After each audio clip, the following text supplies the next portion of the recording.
You're not, 1 second. I am a citizen of this country. 1 second. Yes. Don't shout at me. No, I am very soft. Please listen to me. Yes. This is not a Hyde Park corner meeting, okay? You are in the court. Yes. You want to move an application? No, my lord. File an application. Supreme Court heard its notice to the State Bank asking them why they had not disclosed the alphanumeric details on each bond, alphanumeric number on each bond. बीते 10 वर्षों में 10 गुना की वृद्धि हुई है। ED ने बहुत बड़ी संख्या में इन लोगों की हजारों करोड़ रुपए की संपत्ति अटैच की। नमस्ते। आजाद भारत की सबसे बड़ी चोरी पकड़ी गई, अब तक का सबसे बड़ा घोटाला पकड़ा गया और ऐसी कई बातें अब कई जगहों पर होने लगी हैं कि इलेक्टोरल बॉन्ड क्या अब तक का सबसे बड़ा घोटाला है।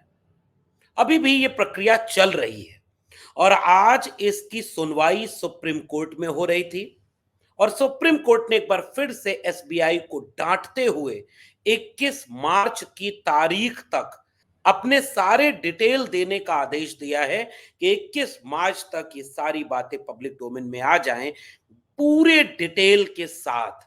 सुप्रीम कोर्ट में इसकी सुनवाई करने के लिए एक पक्ष के पैरोकार प्रशांत भूषण ने इसकी सूचना देते हुए कहा कि सुप्रीम कोर्ट ने एसबीआई को फिर से फटकार लगाई है। आपको याद है ना, इसी एसबीआई ने 30 जून तक का तारीख मांगा था, समय मांगी थी कि बहुत ज्यादा डिटेल है, बहुत सारी चीजें हैं, उसको देने में समय लगेगा। लेकिन 11 मार्च को सुप्रीम कोर्ट ने कहा कि 12 मार्च तक डिटेल चाहिए। 24 घंटे के अंदर उसी एसबीआई ने सारी डिटेल दे दी है। 14 मार्च को इलेक्शन कमीशन की वेबसाइट पर डिटेल आ गए और जब से डिटेल आए हुए हैं तब से ऐसे ऐसे घोटालों की बात सामने आ रही है जिसका 2-4 नया उदाहरण अभी आपको आज की वीडियो में देंगे। लेकिन आज क्या हुआ? आज जैसे ही सुनवाई शुरू हुई, सत्ताधारी दल की तरफ से पैरोकारी करने के लिए जो वकील खड़े हुए वो एक नोटिस लेकर खड़े हो गए और जिद करने लगे कि इस नोटिस को तुरंत लिया जाए और जिद ऐसी कि सुप्रीम कोर्ट के चीफ जस्टिस को बाकायदे डांटना पड़ा कि अगर आप अब नहीं मानेंगे तो हम आपके खिलाफ कंडेम्प्ट की कार्रवाई शुरू कर देंगे। इस वीडियो को आप ध्यान से देखिएगा। You're not, 1 second. I am a citizen of this country. 1 second. Yes. Don't shout at me. No, I am very soft. Please listen to me. Yes. This is not a Hyde Park corner meeting, okay? You are in the court. Yes. You want to move an application? No, my lord. File an application. ये सब कुछ क्यों हो रहा है? क्योंकि पीछे कुछ घोटाला बहुत बड़ा हो रहा है और वहीं दूसरी तरफ देश के गृह मंत्री एक नए तरह का आंकड़ा दे रहे हैं कि हमारे सांसद 300 से ज्यादा, तो हमें केवल 6000 करोड़ मिला।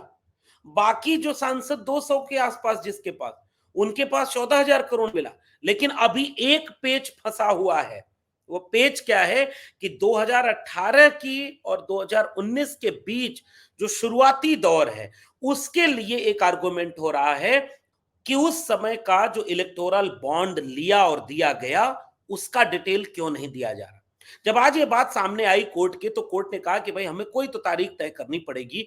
हमने एक दिन डायरेक्शन जो दिया था 2019 में, उसके बाद का डिटेल एसबीआई को कह सकते हैं कि वो लाए, लेकिन उसके पहले का डिटेल क्यों नहीं कर सकते। तो प्रशांत भूषण ने इस बात को कहते हुए कहा कि वो बहुत जरूरी है सर, 4000 करोड़ रुपए का मामला है कि उस एक साल में, और दावा ये किया जा रहा है कई रिपोर्टों से कि 4000 करोड़ का 95% केवल बीजेपी को गया है। लेकिन सुप्रीम कोर्ट ने अभी उस पर कोई ठोस डायरेक्शन उस तरह से नहीं दिया कि उस एक साल के शुरुआती जो बॉन्ड खरीदे गए उसका डिटेल क्यों नहीं दिया जा रहा है। तो ये सब बात आगे बढ़ी। प्रधानमंत्री का भाषण एक टीवी चैनल में हुआ। जैसे जैसे चुनाव नजदीक आएगा आप देखिएगा टीवी चैनल वाले जानते हैं कि सैटेलाइट के जरिए वो गांव गांव तक पहुंचे हुए हैं, तो वो प्लेटफॉर्म मुहैया कराएंगे जिस पर सत्ताधारी दल घंटों भाषण करेंगे। जैसे प्रधानमंत्री जी ने भाषण किया और भाषण करते हुए कहा कि हमारी सरकार जीरो टॉलरेंस पर काम करती है और जांच एजेंसियों को हमने छूट दे रखी है। हमारी गवर्नेंस का एक और बड़ा पक्ष रहा है भ्रष्टाचार को लेकर जीरो टॉलरेंस। और जब ये भाषण आप सुन रहे थे उसी समय आपको पता होगा कि क्या क्या हो रहा था। एक दिलचस्प बात कहूं कि जेडीयू ने एक अपना स्पष्टीकरण जारी किया, जनता दल यूनाइटेड ने, कि एक दिन हमारी ऑफिस में, पटना की ऑफिस में कोई व्यक्ति आया और उसने एक बंद लिफाफे में हमें कोई कागज पकड़ाया और चला गया। जब हमने लिफाफा खोला तो पता चला 1-1 करोड़ के 10 इलेक्टोरल बॉन्ड हैं और वो देकर चला गया। अब ये कहानी आपको कैसी लगी? इस कहानी, इस नैतिक शिक्षा से आपको क्या संदेश मिलता है? यही ना कि भाई 10 करोड़ रुपए कोई चंदा देकर चला जाएगा और कुछ मांगेगा नहीं उसके एवज में। ऐसी ऐसी कहानियां बनाई जा रही हैं ताकि सच छिपा रहे। सुप्रीम कोर्ट ने इसीलिए आज यह निर्देश दिया है कि आपको इलेक्टोरल बॉन्ड की वो सारी डिटेल भी देनी होंगी जिससे हम टैली कर सकें कि किसने किसको कितना चंदा दिया, ताकि घोटाला और क्लियर खुल जाए। ताकि कोई यह झूठ जब बोले कि कोई आया और चंदा देके चला गया, 1 रुपया भी आज की तारीख में कोई किसी को यूं ही नहीं देता, और अगर देता है तो उसके एवज में कुछ लेता है। जैसे अब देखिए क्या क्या मैं सिलसिलेवार बताने जा रहा हूं कि क्यों लोग इसे भ्रष्टाचार कह रहे हैं इलेक्टोरल बॉन्ड को। जैसे जेडीयू ये कह रहा है कि 10 करोड़ रुपया चंदा कोई दे गया और हमें पता ही नहीं, उस तरह से तमाम लोगों को चंदा मिला है और चंदा का डिटेल नहीं अगर होगा तो पता कि किसने किस नाम पर दिया, कौन सा पैसा था, कहां से आया था, उसका कुछ डिटेल। अब देखिए कैसे ये चोरी पकड़ी जा रही है। ईडी ने 10 नवंबर 2022 को दिल्ली शराब नीति केस में मनी लॉन्ड्रिंग के आरोप में अरबिंदो फार्मा के निदेशक पी शरद चंद को गिरफ्तार किया। 5 दिन बाद 15 नवंबर को अरबिंदो फार्मा ने इलेक्टोरल बॉन्ड के रूप में 5 करोड़ रुपए दान किए। क्रोनोलॉजी समझिए आप। पॉइंट नंबर, केस नंबर 2, आयकर विभाग ने अक्टूबर 2018 में नवयुग इंजीनियरिंग कंपनी लिमिटेड पर छापा मारा। 6 महीने बाद अप्रैल 2019 में नवयुग इंजीनियरिंग कंपनी लिमिटेड ने 30 करोड़ रुपए के इलेक्टोरल बॉन्ड खरीदकर दान दे दिए। किसको दिया होगा? जनता दल यूनाइटेड को या तृणमूल कांग्रेस को, या किसको दिया होगा? ईडी के रेड के तुरंत आसपास। Case number 3 with chronology. दिसंबर 2023 में आयकर विभाग ने रुंगटा सन्स प्राइवेट लिमिटेड पर छापा मारा।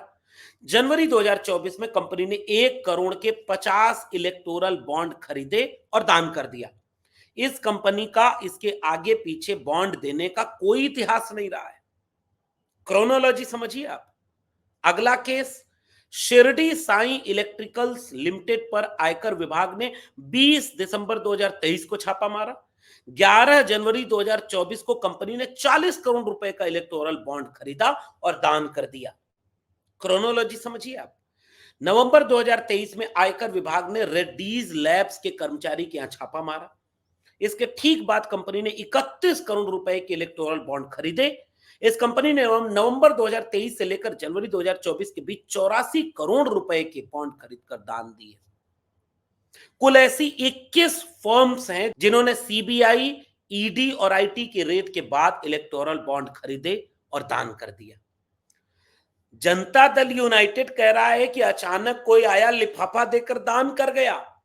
ऐसा केवल मंदिरों में होता है क्योंकि खुदा भगवान जानता है कि हम दान दिए। एक जमाना था जिसमें कहा जाता था कि रहीम के दोहे के साथ कि ऐसी एक राजा था जो दान देता था तो अपना सर झुका लेता था। तो कविता किसी ने पूछी कि ऐसी देनी देन जो कहीं समझाओ सैन, और ज्यों ज्यों कर ऊंचो कियो त्यों त्यों नीचो नैन। कि राजा तुम ऐसी कौन से दान देते हो कि जितना तुम दान देने के लिए हाथ ऊपर करते जाते हो तुम सर झुका लेते हो। आजकल तो लोग 1 रुपया भी देते हैं तो 4 गांव चिल्लाते हैं कि हमने दे दिया, उसको कर दिया एहसान, दे दी उसकी मदद। उसने जवाब दिया कि देनहार कोई और है, देत रहत दिन रैन, और लोग भरम मोपे करें तासो नीचो नैन। आजकल तो देश के प्रधानमंत्री से लेकर के तमाम लोग कहते हैं जाओ दे दिया तुमको, ये भी दे दिया वो भी दे दिया, बड़े बड़े होर्डिंग लगाकर प्रचार करते हैं। और इतना इलेक्टोरल बॉन्ड कौन किसको दे रहा है इसका पता नहीं चलेगा। अब एक और स्कैम जो आपको समझना बहुत जरूरी है कि डोनेशन के नाम पर फार्मा कंपनियां जो दवाएं बनाती हैं उनको नोटिस मिलता है कि आपकी दवाओं की गुणवत्ता ठीक नहीं है और आप गलत चीज कर रहे हैं, गलत काम कर रहे हैं। उसके बाद सरकार आपके ऊपर एक्शन लेगी। और इसके बाद क्या हुआ? सिप्ला 39.2 करोड़ रुपए इलेक्टोरल बॉन्ड, ग्लेनमार्क 9.75 करोड़ रुपए, हेट्रोलैब्स 60 करोड़ रुपए, इंटास फार्मा 20 करोड़ रुपए, Torrent pharma 77.5 crore rupees, Zydus health care 29 crore rupees, IPCA laboratories 13.5 crore rupees. ये क्या है? किसी की गुणवत्ता के लिए उस पर जांच होने के लिए बैठा, पता चला उसने चंदा दे दिया। आज चंदा देने का ये खेल इतना बड़ा है कि अगर कोई और देश होता तो इलेक्टोरल बॉन्ड के इस काम के बाद तो जाने क्या हो गया होता। लेकिन कल्पना करिए, ये देश अनूठा है, क्योंकि इस देश के जिल्ले लाई 2024 के चुनाव की तैयारी नहीं कर रहे, 2047 के चुनाव की तैयारी कर रहे। भाषण देते हुए अभी भी कह रहे हैं, अगर आपको गरीबी मिटानी है तो अब की बार 400 पार, अगर आपको विकसित भारत बनाना है तो अब की बार 400 पार, अगर आपको सबका विकास करना है तो अब की बार 400 पार, अगर आपको ये चाहिए तो 400 पार, वो चाहिए तो 400 पार, ये चाहिए तो। अरे भैया, 2014 में तो आपने बोला था उनको 60 साल दिया, हमको 60 महीने दे दो। आपने 60 साल सर 60 महीने मिल भी गए आपको। 19 में फिर आपने कहा नहीं, काम बड़ा है, देश ज्यादा गड्ढे में, उसको निकालने के लिए 60 महीने और चाहिए। आपने 60 महीने और ले लिए, 120 महीने हो गए। एक बार हिसाब तो दे दो 120 महीने का, एक बार हिसाब तो दे दो इलेक्टोरल बॉन्ड का, कि अब और 2047 तक इस देश के लिए कह रहे हो। एक साइकोलॉजिकल गेम है, एक साइकोलॉजिकल गेम कि हम अकेले जीत रहे हैं, 400 पार जीत रहे हैं। कैसे? ये ईवीएम से। लोग ईवीएम के ऊपर सवाल उठा रहे हैं, उस सवाल का मजाक उड़ाया जा रहा है, और चुनाव आयुक्त ऐसा जो उस पर शेरो शायरी बोल रहा है। इसलिए उम्मीद अगर किसी से है तो सुप्रीम कोर्ट से है, जिसने, लेकिन सुप्रीम कोर्ट ने अभी उस पर क्लियर नहीं कहा है कि वो जो शुरुआती 1 साल है जिसमें 4000 करोड़ रुपए चंदे दिए गए, जिसमें से कहा यह जा रहा है कि 95% सत्ताधारी दल की तरफ गया है, उसका भी हिसाब आ जाए, और टैली करने के लिए इलेक्टोरल बॉन्ड की डिटेल आ जाए कि किस कंपनी ने किसको चंदा दिया। तो ये जो क्रोनोलॉजी हम अभी आपको पढ़ के सुना रहे थे ना, इसका डेटा पब्लिक डोमेन में खुलेआम आ जाएगा कि जीरो टॉलरेंट भ्रष्टाचार में कहने वाली सरकार ने, भ्रष्टाचारियों को रोकने का दावा करने वाली सरकार ने, देश में काला धन लाने का वादा करने वाली सरकार ने, नोटबंदी के बाद काला धन रुक जाए इसका गारंटी देने वाली सरकार ने कितने बड़े बड़े भ्रष्टाचार कर दिए। इसका डेटा जिस दिन पब्लिक डोमेन में आएगा, मुझे लग रहा है कि आजाद भारत की सबसे बड़ी चोरी पकड़ी जाएगी। लेकिन आप नागरिक हैं, आपका इम्तिहान सबसे बड़ा है।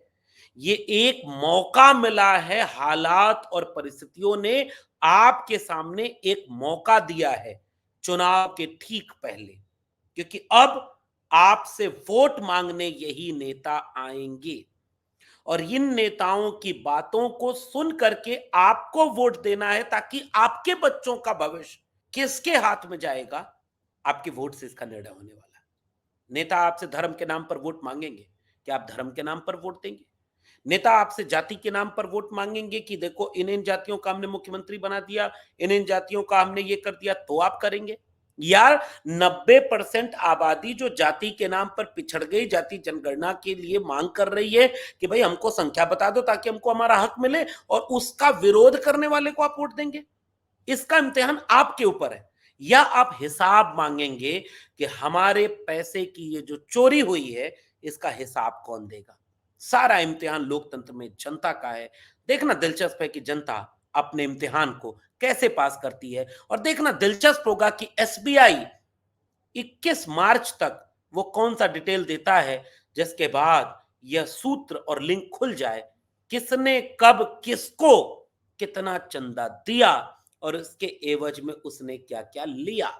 एक हाथ दो, दूजे हाथ लो, ये दो और लो की नीति के पीछे कितना बड़ा भ्रष्टाचार है, देश का कितना बड़ा नुकसान हुआ, देश के नागरिकों के पैसे का क्या हुआ, हिसाब तो देना पड़ेगा आपकी गारंटियों के पीछे, आपके पीछे की पर्दे के पीछे की कलाकारी का।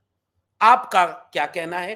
पूरी बातचीत को सुनने के बाद नीचे कमेंट बॉक्स में जरूर बताइएगा, और अगर लगे कि ये बात जनता तक जानी चाहिए तो इस तरह की तमाम वीडियोस को इतना शेयर करिए, इतना लाइक करिए कि आखिरी व्यक्ति तक ये सूचनाएं पहुंच सकें कि जो चेहरे आपको दिखाए जाते हैं उनके कई चेहरे हैं, वो पर्दे के पीछे क्या करते हैं।